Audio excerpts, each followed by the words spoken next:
विचारधारा से जुड़े हुए, कम बेसी कुछ कम जुड़े हुए होते हैं, कुछ किसी विचारधारा से ज़्यादा जुड़े हुए होते हैं, या पार्टी से बहुत से ना भी जुड़े हो, विचारधारा से जुड़े हो अपने को।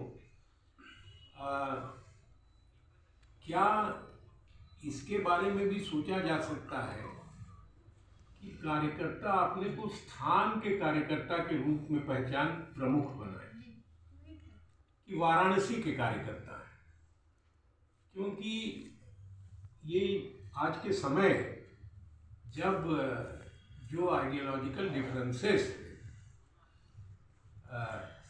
वो आप कमरे में बैठ के बात करें तो फर्क आप कर लेंगे कि ये ऐसे सोचते हैं, हम ऐसे सोचते हैं। लेकिन जब उसको जैसे भी आप इंटरप्रेट करें, हम लोग एक ढंग से करते हैं, बीजेपी और सीपीएम एक मंच पे आने लग गए, केरल में मछुआरों के खिलाफ और यहाँ पर बंगाल में तृणमूल कांग्रेस पार्टी के खिलाफ। उनके मोटिव जो भी रहे, जो भी उनके उद्देश्य रहे हों वगैरह, लेकिन ये कुछ नई बात है।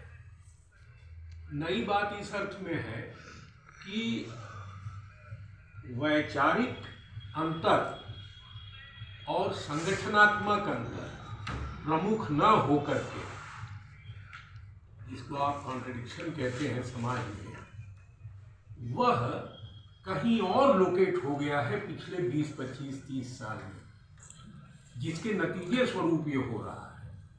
वो समाज वो एक क्षेत्रीय दल के रूप में प्रकट करे, वो अपनी सामाजिक पंचायत के मार्फत अपने को, दोनों के अर्थ अलग अलग है। क्षेत्रीय दल उतना साफ तौर पे उस समाज का प्रतिनिधि नहीं है जितना एक सामाजिक पंचायत होती है, लेकिन मोटे तौर पर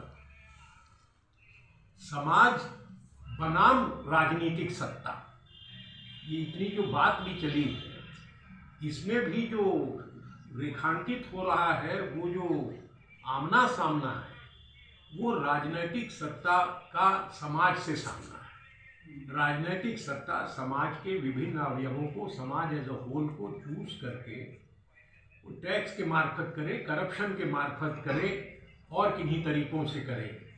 उसमें से बहुत कुछ उठा करके ले जाते हैं या और भी कुछ करते हैं, उसके डिटेल में नहीं जाऊंगा। लेकिन जो प्रमुख अंतर्विरोध हो जाता है वो राजनीतिक सत्ता बनाम समाज हो जाता है।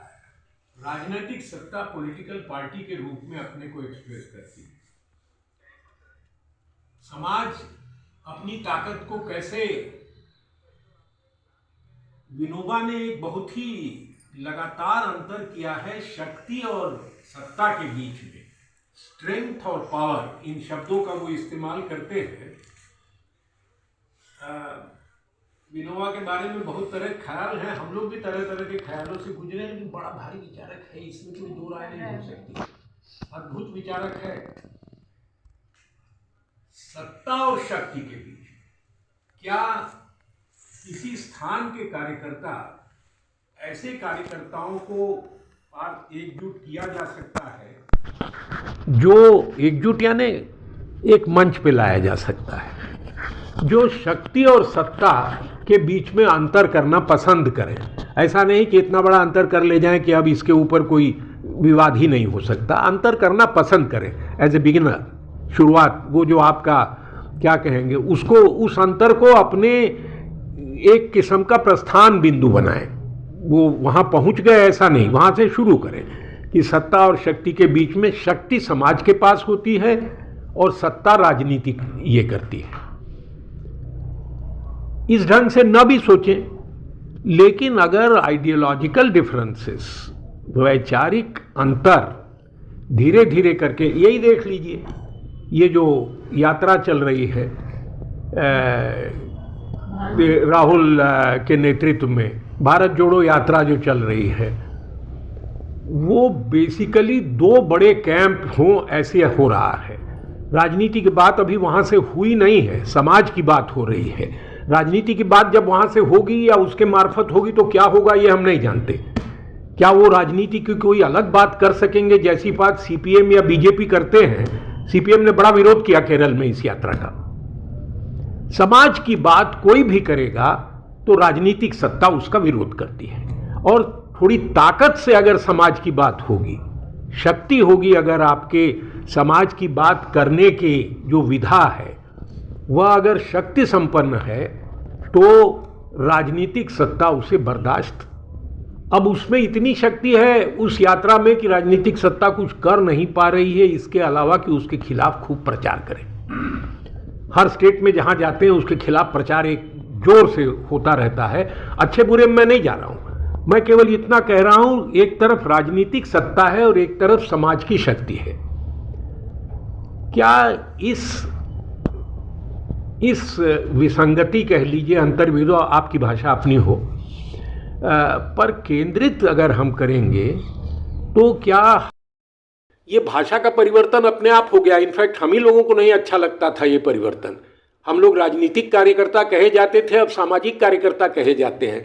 वो पब्लिक मॉडल में फर्क आ गया उतना। उस राजनीतिक कार्यकर्ता केवल उन्हीं कहते हैं जो पार्टी के होते हैं, तो उस राजनीति का रिकॉग्निशन ही खत्म हो गया सार्वजनिक दुनिया में, जो इन पार्टियों के अंतर्गत न हो।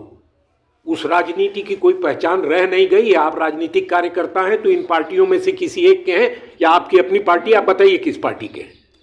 इन बातों को मैं बहुत विस्तार में, अभी नहीं समय लगेगा, कि इन सब बातों को थोड़ा ध्यान में रखते हुए क्या हम एक प्रयोग कर सकते हैं कि हम वाराणसी के सामाजिक कार्यकर्ता को, ये जैसे नागरिक मंच कह रहे हैं या कुछ और नाम हो, या बहुत से लोग जब इकट्ठा हो जाएं तब नाम हो, साझा संस्कृति मंच करके एक चलता है, उसके हिस्टोरिकल रूट्स कहीं और हैं, लेकिन जो भी हो वो खुद साझा संस्कृति मंच ही ये कार्य करने को तैयार हो जाए, ये तो बहस चलेगी तो पता लगेगा, या कुछ और बनेगा, ये पहले से कुछ मत तय कीजिए।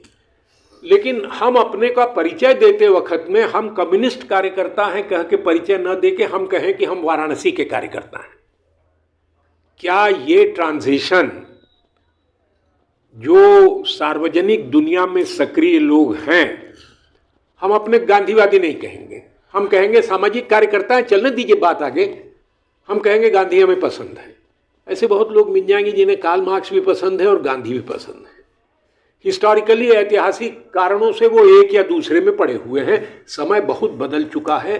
अपनी ताकत के बदौलत हर आदमी अपने स्तर पर एक ट्रांजिशन कर ले और कहीं और पहुंच जाए, समय के हिसाब से ये नहीं हो पाता है। तो क्या कोई ऐसा इमेजिनेशन कि सामाजिक कार्यकर्ता की बात हो और स्थान के सामाजिक कार्यकर्ता की, कहीं की तो बात होगी। हर आदमी केवल सामाजिक कार्यकर्ता है और पूरे राष्ट्र के बारे में ही केवल सोचता रहता है, वो बात बनेगी नहीं, संगठनात्मक दृष्टि से बात बनेगी नहीं। हम वाराणसी के सामाजिक कार्यकर्ता हैं, वो इलाहाबाद के सामाजिक कार्यकर्ता हैं, वो फैजाबाद के हैं। सुझाव हमको इसलिए भी ठीक लग रहा है कि अगर कहते हैं कि वाराणसी